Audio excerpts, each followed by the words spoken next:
Good morning children. I am going to continue the lesson, that is the same lesson of transport and communication.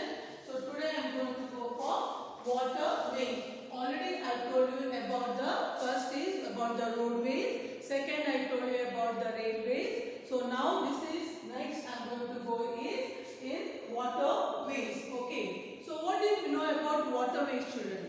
India was one of the most advanced seafaring country from the beginning. From the past, India is known for its seafaring country. Waterways provides navigation facilities by means of ships and boats.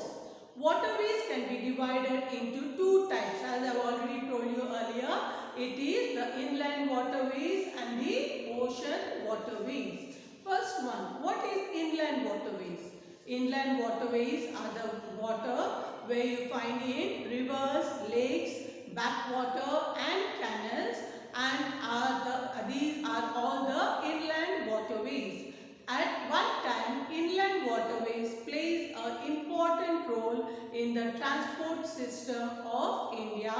Now they play a limited role due to the development of roads and railways. Earlier past, waterways were more used, but now because of the more development of roads and railways, it is depleting. The use of waterways are becoming lesser and lesser. In India, inland waterways mainly carries goods and people along the river Ganga and Brahmaputra and their tributaries in North India.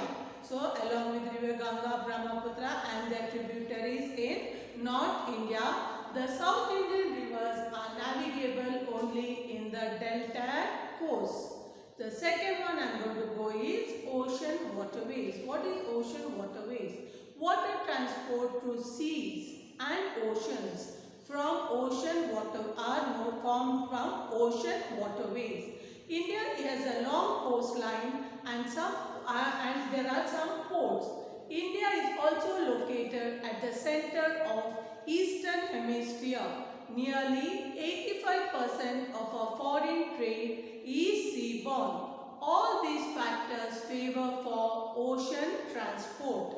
So next I am going to go in this is about ports. In waterways only I am going to go to ports.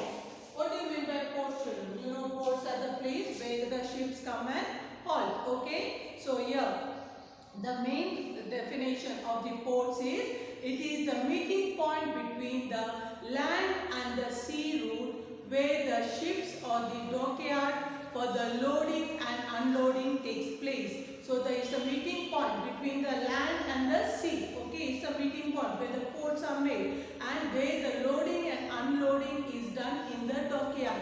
So this is called as the port. There are many ports in India. They are grouped under major, intermediate and minor ports. Means major means the main ports, intermediate ports and the minor ports. So major ports with facility for the large ships have a sheltered harbour and a modern facilities for handling cargoes. There are 14 ports major. So there are 14 major ports in India, of which 6 are along the west coast and 7 are along the east coast. So 6 are along the west coast and 7 are along the east coast, and also which 6 is among them.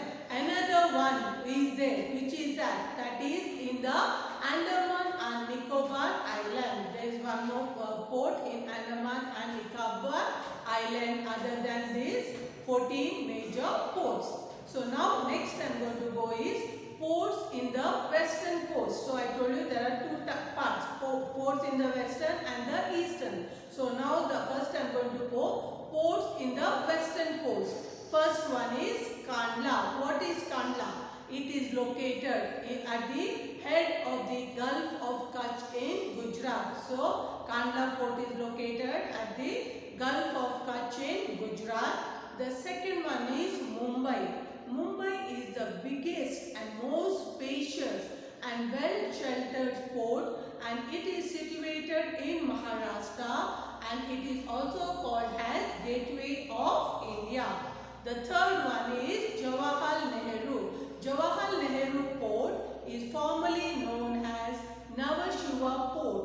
It is located in the Elephanta Caves. It is 10 kilometers from Mumbai. From 10 kilometers away from Mumbai, it is interior.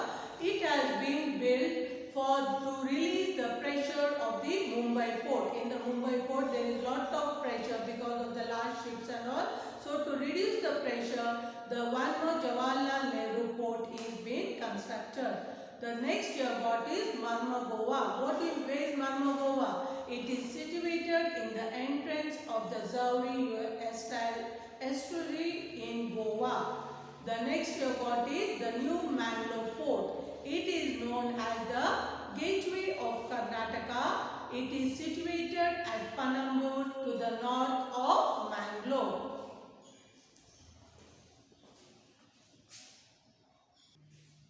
Next is Kochi port. Kochi, it is located on the coast of Kerala.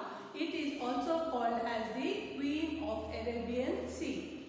The next part I am going to go is ports on the eastern coast. What are the ports which are in the eastern? The first one is Tuticorin. Tuticorin is situated at the southeastern part of Tamil Nadu. Second is Chennai. It is located in Tamil Nadu and it is the oldest port and it is also called as the artificial harbour. The next is Ennore. It has been developed to reduce the pressure of traffic on Chennai port and it is located in the north of Chennai. Next is Visakhapatnam. It is the deepest landlocked and protected port. It is located on the coast of Andhra Pradesh. Next you got is Paradweep. It is located in Mahanadi Delta in Odisha. The next port is Haldia. It is situated on the confluence river of Hooghly and Haldia. It is in West Bengal and the largest ships which cannot enter the Kolkata ports come here. Next you got is Kolkata. It is the Reverend port located on the left bank of the river Hooghly and it is the second biggest largest port in India, largest terminal port in the Southeast Asia. So many times it suffers from the problem of slitting. So the clearance of the slit dredging is required. The next one you got is Port Blair. It is situated in Andaman and Nicobar Island, which is one of the Union territories of India. So this is about the port. In the next class I am going to go to your air transport. Thank you children for watching the video. Read the textbook and gain the knowledge better.